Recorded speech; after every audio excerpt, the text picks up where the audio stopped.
Hello বন্ধুরা, আসসালামু আলাইকুম। আশা করছি সবাই ভালো আছেন। বরাবরের মতো একটা ভিডিও নিয়ে আপনার সাথে হাজির হলাম। আজকে সকালবেলা খুব তাড়াতাড়ি আমার ছেলে উঠে গিয়েছে, তাই ছেলেকে দিয়েই শুরু করলাম ভিডিওটা। এই যে দেখুন, আমার ছেলে তাড়াতাড়ি উঠে তার নাস্তা করা কমপ্লিট হয়ে গিয়েছে। তাকে নাস্তা করানোর পর আমি সবকিছু কাজ করব। এই যে দেখুন, তারপর আসলাম ওয়ারড্রোবের কাছে। আজকে ওয়ারড্রোবের উপরটা সাজিয়েছি, সেটা আপনার সাথে শেয়ার করলাম।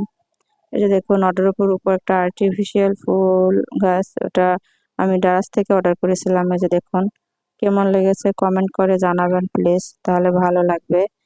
এই যে দেখুন, আর্টিফিশিয়াল ফুলটা আমি ডারাস থেকে অর্ডার করেছি।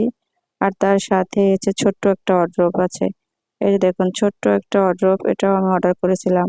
এটা দেখতে অনেক বড় দেখা গিয়েছে, কিন্তু আমি কিনে অনেক ঠকে গিয়েছি, যেটা অনেক ছোট। আমি বুঝতে পারিনি, অনেক ছোট দিয়েছে তারা। এই যে দেখুন, তা দিয়ে এভাবে ছোট করে মানে ওয়ারড্রোবটা এভাবে সাজিয়েছি। ভালো লাগলে লাইক কমেন্ট শেয়ার করবেন। তারপর আসলাম রান্নাঘরে। এই যে দেখতেই পাচ্ছেন, রাইস কুকারে ভাত বসিয়ে দিয়েছি। তারপর প্রেসার কুকারে ডাল রান্না করব লাউ দিয়ে, সেটা সেদ্ধ করে বসিয়ে দিয়েছি সেদ্ধ। তারপরে এই যে পাবদা মাছ রান্না করব, সেজন্য মশলাটাই কষানো শুরু করে দিলাম।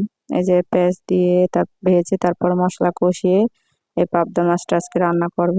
এই যে কষানো কমপ্লিট, রান্নাটা হয়ে গিয়েছে। এই যে আজকে এভাবে রান্না করলাম। এই পাবদা মাছ রান্না করব আর ডাল রান্না করব। এই যে দেখুন, ডালটা সেদ্ধ করা হয়ে গেছে। এখন ডালটা বাগার দিয়ে নিব।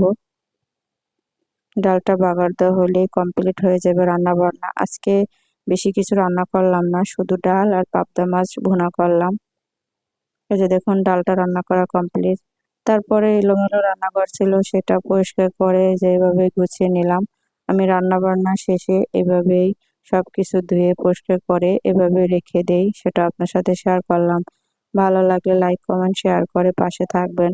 শুধু একটা কমেন্ট করে যাবেন যে আমার ভিডিও আপনাদের কাছে কেমন লেগেছে, তাহলে আমার খুব ভালো লাগবে।